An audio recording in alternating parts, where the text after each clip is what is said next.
Number 1. When I was off the coast of Japan in 2007, I watched a whale die. I couldn't tell the gender, but I remember hearing those faint whale cries that you can sometimes hear at night beneath the surface.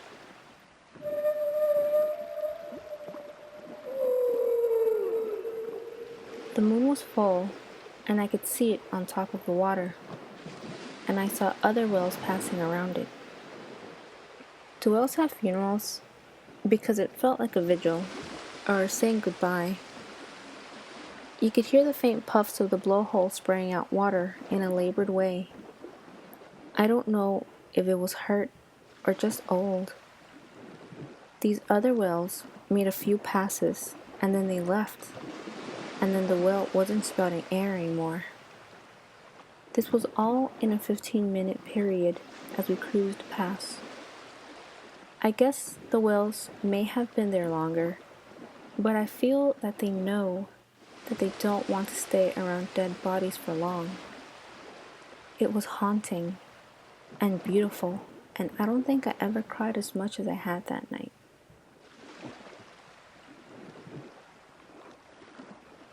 Number 2. Finally, somewhere I can tell this story. Quite possibly the strangest thing I have seen in my life. It was about 2 a.m. in the middle of the Atlantic and very dark with no moon. As I was walking up to the bow of our sailboat to inspect the sails, I saw a faint glow in the water a long way off.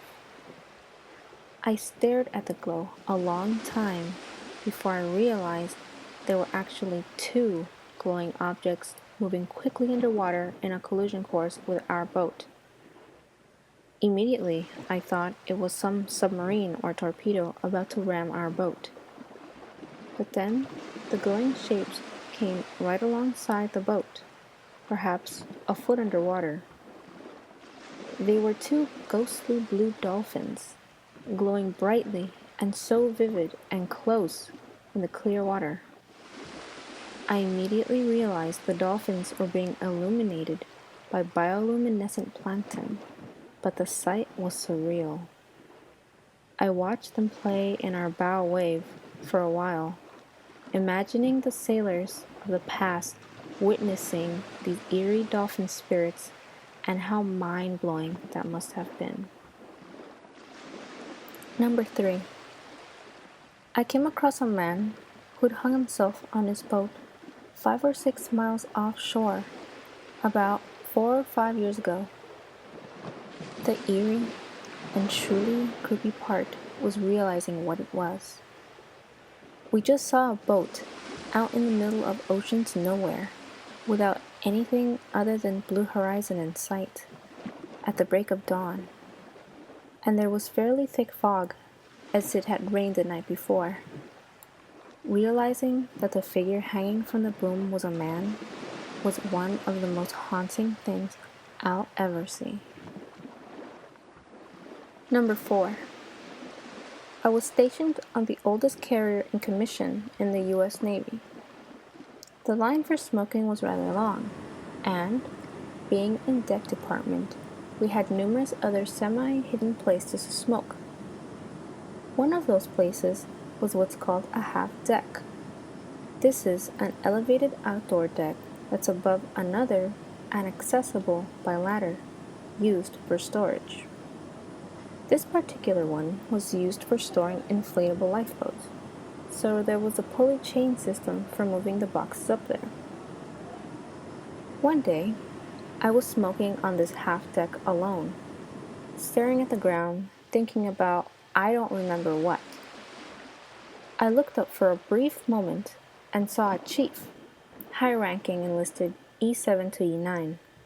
I didn't see his emblem, and he was standing in front of me. Fuck, I'm in it for now, I thought as I stomped out my cigarette. And when I looked back up, he was gone. Weird, I thought, as I headed to the ladder to climb down. As I passed the pulley, the chain started swinging erratically, as if someone was shaking it.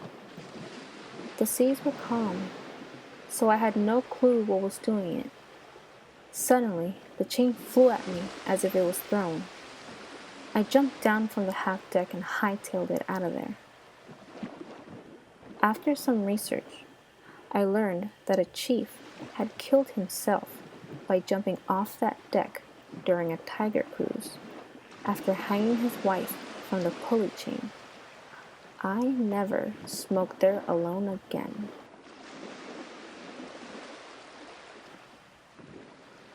Number 5. Sailing through the Bahamas, you can sometimes get relatively calm spots of water, even if the wind is blowing at a good 10 to 15 knots. One night, it was that eerie sort of calm, clear, and I was at the helm by myself. We sailed through a patch of phosphorescent bacteria, and the ocean glittered in such a way that you couldn't tell where the sky ended and where the water began. It felt like I was sailing through space.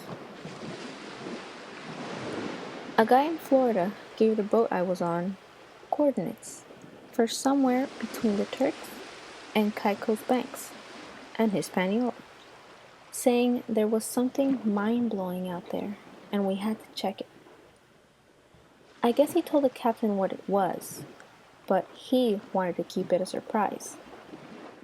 When we reached the coordinates, which required some motoring, we found a source of constant bubbling. We didn't really understand what it was until the captain threw a bucket over the side and filled it up from the bubbling water and drank out of it. It was a pillar of fresh water coming from some vent in the ocean floor. Bizarre. Number 6. Merchant mariner here. While working on a Greek LNG tanker somewhere between Tahej, India and Bonny, Nigeria, I hear this weird buzzing sound coming from out on the bridge wing as I'm standing night watch. I go outside, look at the antennas, and see St. Elmo's fire lightning. It wasn't scary or unexplainable, just awesome in the true sense of the word. I was filled with awe. Take a look at some of the pictures of St. Elmo's fire on the masts of old sailing ships and you'll see what I mean. But the best part was that when I put my hand up into the air, towards the wind, it fucking started shooting out of my fingertips. I'm standing there, under a cloudless, crystal clear, moonless sky, with the Milky Way above me, face to the wind, both hands in the air, with purple, blue, white lightning bolts shooting out from my fingertips. It truly felt awesome. It remains one of the most unique experiences of my life. Number 7. Coast Guard here. I've sailed the Caribbean, Atlantic, and Pacific. Coolest things that I have seen have been an oarfish, sunfish, dead whale that started a shark feeding frenzy, several waterspouts, a leatherback turtle the size of a Volkswagen, blue whale, gray whale migration, the Milky Way through night vision goggles, more drugs than you can imagine, and many other things. Strangest would be a UFO. I shit you not. I was on mid-watch, midnight to 4 a.m. I was the lookout and noticed this light in the distance. We weren't by land, and the radar didn't show anything. I watched this light gain and lose altitude and go back and forth for over an hour. I was pretty transfixed by this thing. I wish I could have gotten closer. Scariest would be 60-foot waves. We were off the Oregon coast when a big-ass storm came down from the Gulf of Alaska. We were getting tossed around like a rag doll, and nobody was allowed to go outside, but you could still go to the bridge and such. Well, I went up there and saw waves passing us that were 10 feet higher than the bridge. I went up one deck to where the lookout was, and for as far as the eye could see, there were massive waves. That storm fucked our boat up.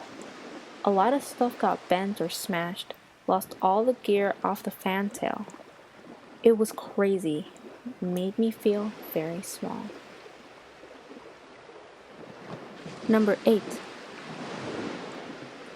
This was a comment the last time this was asked, and it's really interesting. One night, a guy who rowed the Pacific said that these big eels, like forearm thick, with glowing eyes, all started swimming around his boat, then suddenly stuck their necks directly up out of the water with their heads turned towards him, like a submarine periscope, and all just watched him. He said he could never figure out whether it was real or a hallucination from tiredness. Number 9. I was crewing a boat on the annual Newport Ensenada race in 2012, and we were the ones who first discovered and reported the wreckage of this boat, including 2 of the dead sailors who had been aboard. It was a beautiful morning, and we were just blowing along at a good 6 knots, when suddenly there was all this debris in the water. We had just crossed into Mexico, so we weren't sure what to make of it, until one of the crew in the front of the boat said, "Hey, is that a dead guy?" Sure enough, it was a shirtless body floating face down in the water, amidst a lot of other debris spread out over a large area. Eventually, we saw another body, but nothing to really tell what kind of boat it was. We weren't sure what to think of it. My first thought was a drug deal gone bad, so the captain decided to radio it in and keep on course.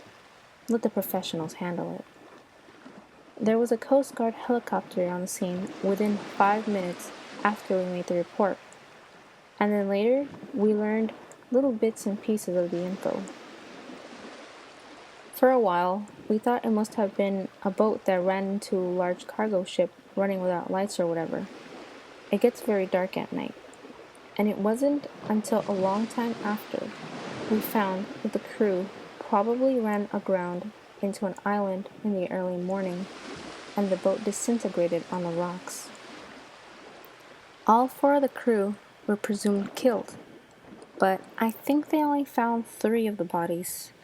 So, Number 10. The ocean is a beautiful and thoroughly deadly place. While serving aboard a Navy frigate and weathering a storm a ways off the coast of Nova Scotia, I saw lightning hit the top of a rogue wave that was looming 50 feet over the bow at that moment. It was beautiful, and the instant I saw it, I knew that I would never see anything else like that, and I doubt that anyone ever captured a picture like what I saw. There were forks of lightning reaching down into that wave for dozens of feet. It was like looking at a brilliantly glowing mountain of emerald and jade. A brilliantly glowing mountain that was about to fall on you. The instant the lightning faded, the ship plowed into that wave, bow on, and the wave broke over the 3rd level of the superstructure, 3 stories up from the main deck. I was on that 3rd level, and if not for a safety strap, I would have been lost. At the time, I had never seen such weather before. Over 100 feet of bow, forward of the superstructure, speared into that wave, and when it broke over the windbreak, I will tell you that had you been there, you wouldn't scoff at that carrier sailor's reference to solid water in another post. In Navy speak, green water over the bow means that you've got a lot of water breaking over the ship.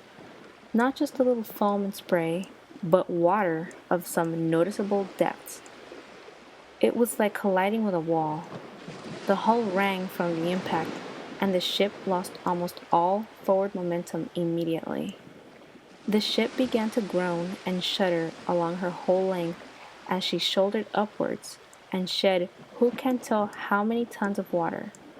There were many other waves that night, but I know which one left the inch-wide cracks in the superstructure amidships. I know that the ocean contains beautiful and otherworldly vistas not to be seen anywhere else on this earth. And I know that the ocean is utterly, utterly lethal.